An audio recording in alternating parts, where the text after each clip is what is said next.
Hi everyone, back at the Hub with Amy and Zai. We're going to continue on with our series of grounding techniques, and this time we're going to practice grounding while Zai is standing. You know, and when you decide to take your students from a supine or lying down position to a seated position to a standing position, of course, everything changes. And so making sure that the conditions of safety are met in a class when you decide to take the class into a standing pose, they become paramount. I almost always have my students stand with a chair in front of them, or I have them at a tressler, or I have them at a wall or a bar. Even if you don't use it. I was just going to say that it makes so much sense just to know that it's there. Exactly, just to know that it's there. So not all students will use that support, but I think everybody feels a greater sense of safety. Collectively, the whole class does too, when there is some source of support. Yeah, I think that's important. What else about standing poses do we need to share with people? Zai, when you made that transition, because when we started working with you, you were using a wheelchair, and standing poses were pretty much out of the question. I had to use the wheelchair. You had to use the wheelchair, and standing poses were out of the question. Now you do a lot of standing poses. I love them. So yeah, question about that transition to doing poses in sitting or on the floor to standing. Tell me a little bit about that and what helped you make that transition. Well, the biggest thing for me in feeling that, besides just the fact that I could feel my feet on the ground, is huge. Just to know that I had a place, you know. Huh. I wasn't wheeling, I wasn't being carried, I wasn't being lifted. Mm-hmm. I was choosing to put my feet on the ground. And that heel, I forgot all about my heels. My feet were so cramped up in front that I couldn't stand on my feet because they were just, it's like at an angle. And so I've been working at trying to get my feet spread out, and that comes from being well heeled. Every pun intended. Yes, indeed. But it's just the fact that I know that I have heels helps me create a base, you know. That's so important too, to help our students begin to notice the subtleties.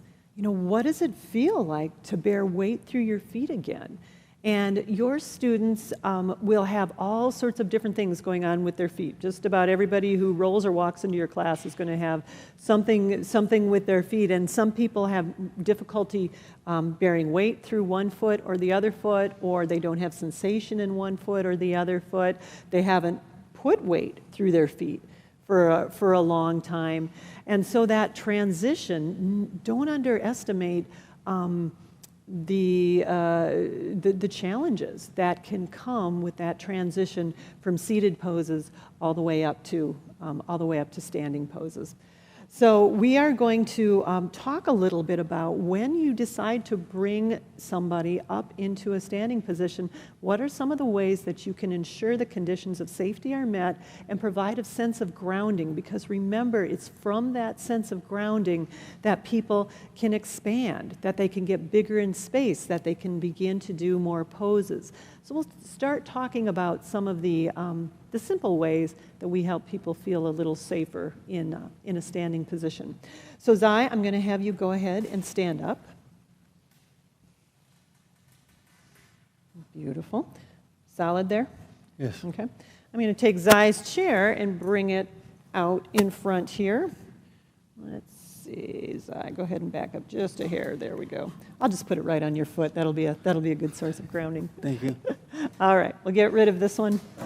And so first thing I do is I make sure that I give Zai a source of support. So I've given him the chair, and notice that I have the back rungs of the chair on the mat, so the mat doesn't go sliding out in front of him. Sometimes your students will put will put the chair on the floor, and then they're just asking for a little trip down the ski hill. So we definitely want to make sure that whatever your support is, that it's safe.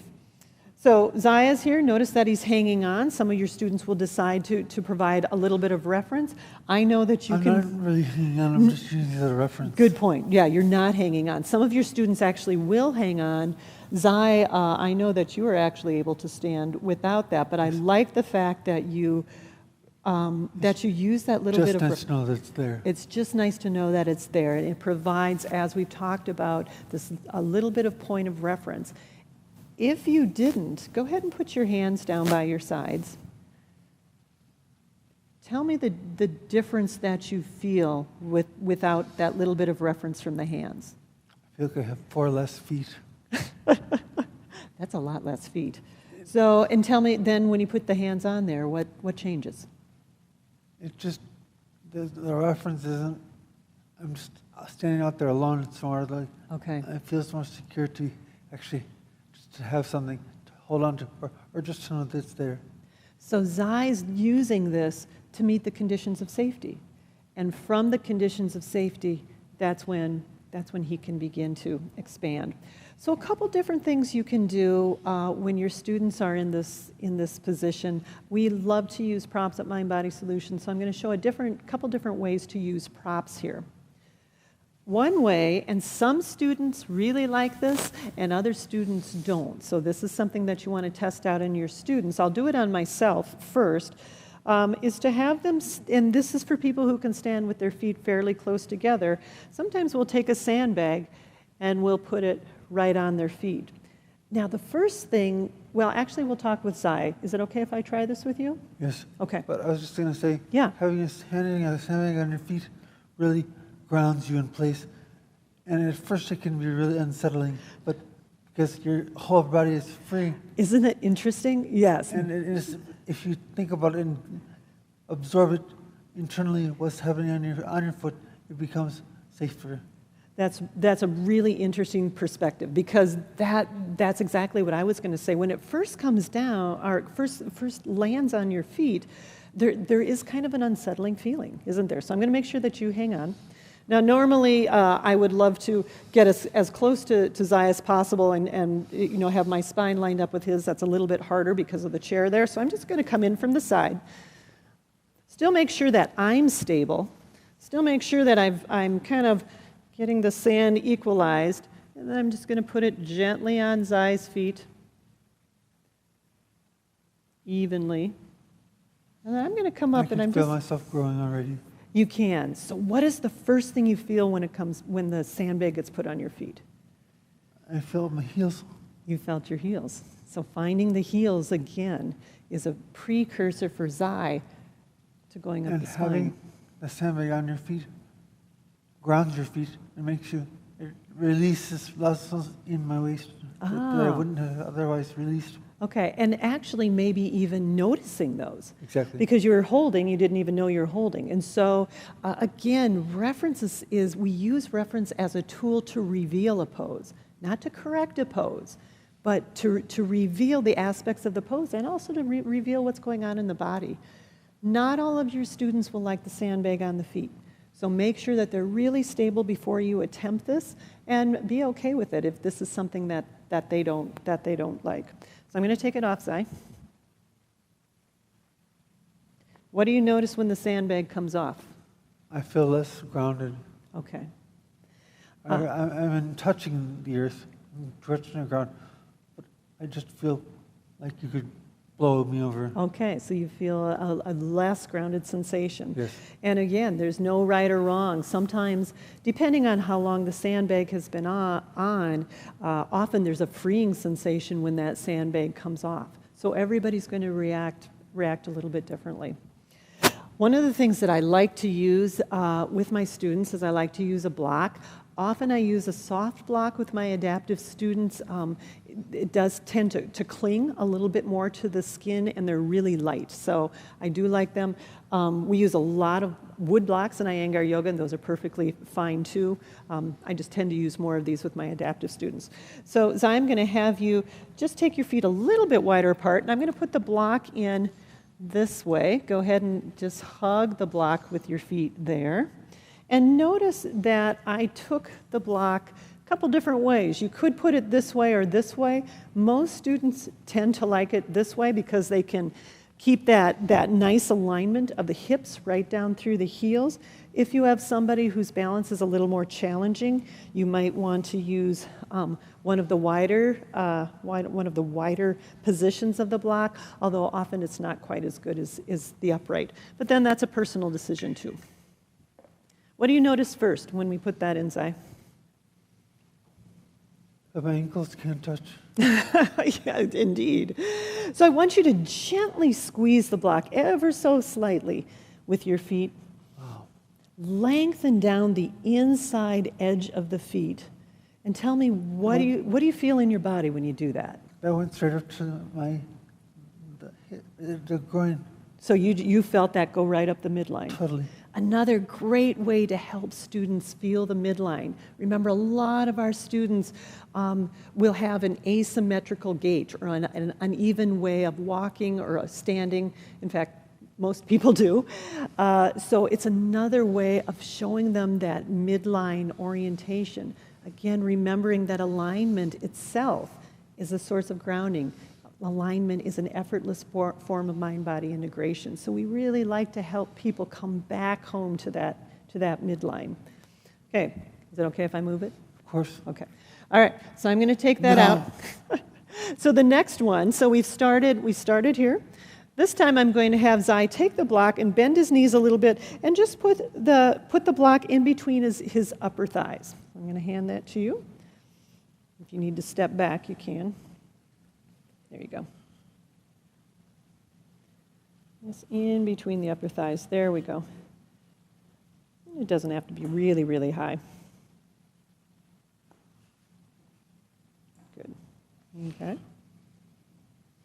Wow. So what's wow? What do you notice when you put that block in between the thighs? Well, I can't explain it, but the muscles that surround the inner line. So kind of the inner thigh Exactly. area? Mm-hmm. That they had to move. So they woke up. But at the same time, I know that they can't move far, and so I can squeeze I can tighten my quads, and my whole leg just wraps around the. So when you activate the leg, you're feeling that sensation. Activate, thank you. When you activate the legs around the block by squeezing it ever so gently. In fact, I'm going to have you ever so gently squeeze the block as if you're going to push it backwards. So you're going to roll your thighs in even energetically, and then draw the tailbone in just a bit. And what do you notice? I know what I notice on you. What do you notice? Please tell me. What do you notice when you do that? Feel good, bad, or ugly? What do you think? Feels good. It feels good. I notice a rise in the chest. And so as you begin to activate and form that base, energy starts moving up the spine. But the other thing that you forget is that energy is also moving down the legs too. And so as always, we want our standing poses to teach us, and every pose actually, to teach us moving in two directions at once. So it's one of my favorite ways to begin to show that sensation. Okay, go ahead and take the block out. Lovely, thank you, sir. And coming back to the center, different other ways you can give reference when somebody is standing. Sometimes we like to use just a little bit of reference on the outside of the shoulders, maybe a little reference on the top of the shoulders. I'm not pushing down, I'm simply showing Zai where he is in space. Another option is to take a belt and put it right around the hips. So in effect, you're kind of pinning the hips just the way you would as if we were pinning the hips on the floor, which we'll be showing in another segment. All of those, Promise? I promise. All of those things help the body show it where it is in space, provide a sense of grounding and a sense of safety, and from that, you begin to build your poses. So with that, we'll finish up with our grounding in standing. Please join us back at the Hub for more videos with Zai and with our other students. Check out our YouTube channel, and we'll keep chugging along. Thank you. Thanks for watching. If you'd like to learn more about Mind Body Solutions, visit us at our website, mindbodysolutions.org.